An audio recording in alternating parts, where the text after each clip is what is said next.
रमज़ान सिर्फ पकवान के लिए आता है या इबादत के लिए?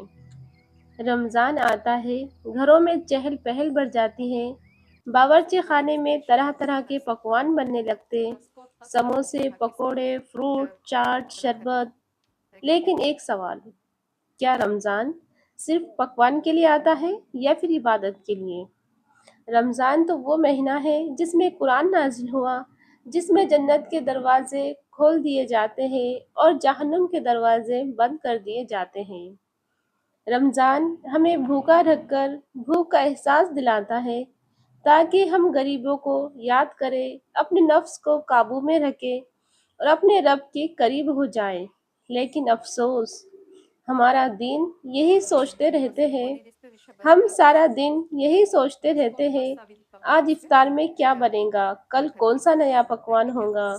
हम थक जाते हैं बावर्ची खाने में, लेकिन नहीं थकते नमाज में।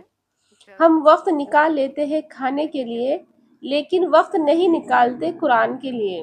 रमज़ान हमें सिखाता है सब्र, शुक्र, तकवा, नमाज, तिलावत, दुआ और इस्तग़फ़ार। याद रखें, पकवान रमज़ान का मकसद नहीं, बल्कि इबादत रमज़ान की रूह है। अगर हमारे रोज़े सिर्फ भूख और प्यास तक महदूद रह गए, तो हमने रमज़ान को खो दिया।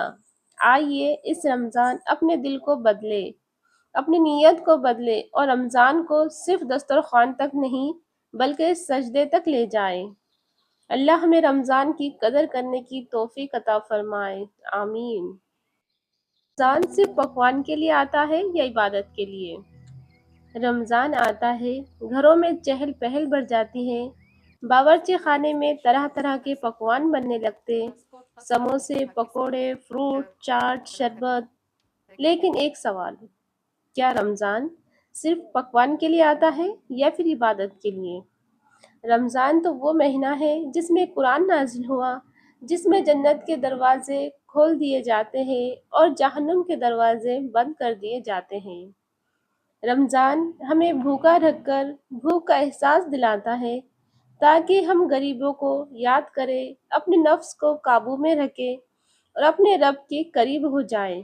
लेकिन अफसोस, हमारा दिन यही सोचते रहते हैं, हम सारा दिन यही सोचते रहते हैं, आज इफ्तार में क्या बनेगा, कल कौन सा नया पकवान होगा।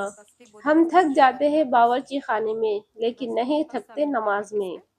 हम वक्त निकाल लेते हैं खाने के लिए, लेकिन वक्त नहीं निकालते कुरान के लिए। रमज़ान हमें सिखाता है सब्र, शुक्र, तकवा, नमाज, तिलावत, दुआ और इस्तग़फ़ार।